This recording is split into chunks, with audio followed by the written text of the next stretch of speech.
వీడియోలో ఈటీ గురించి తెలుసుకున్నాం. కానీ ఈరోజు గొర్రెలు, మేకలు ఎక్కువగా కనిపించే మరొక ప్రమాదకరమైన వ్యాధి అయిన న్యూమోనియా గురించి తెలుసుకుందాం.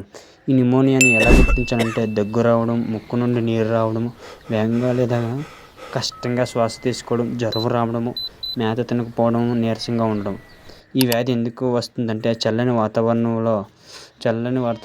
మరియు వర్షంలో తడవడము, షెడ్లలో గాలి సరిగా లేకపోవడము, ఒత్తిడి, వైరస్ లేదా బ్యాక్టీరియా వల్ల న్యూమోనియా వస్తుంది. దీని చికిత్స ఏమిటంటే సరైన యాంటీబయాటిక్ మరియు జ్వరం తగ్గించే మెల్లక్స్ ప్లస్ వంటి మందులను. దీనికి సపోర్టివ్ ట్రీట్మెంట్ అవసరం. ఈ సపోర్టివ్ ట్రీట్మెంట్ ద్వారా దీన్ని తగ్గించవచ్చు. నివారణ ఎలా చేయాలంటే షెడ్లను శుభ్రంగా మరియు గాలి బాగా వచ్చేలా ఉంచండి. వర్షంలో ఎక్కువసేపు తడవకుండా చూడండి. సమయానికి టీకాలు వేయించండి. మంచి మేత, శుభ్రమైన నీరు ఇవ్వండి. జబ్బు వచ్చిన జంతువులను వెంటనే వేరు చేయండి. రేపు డే 4లో యాంటీబయాటిక్ అంటే ఏమిటి, ఇవి ఎలా పనిచేస్తాయి, ఎప్పుడు వాడాలి, ఎప్పుడు వాడకూడదు, రైతులు తప్పకుండా తెలుసుకోవాల్సిన ముఖ్యమైన విషయాలు పూర్తిగా తెలుసుకుందాం.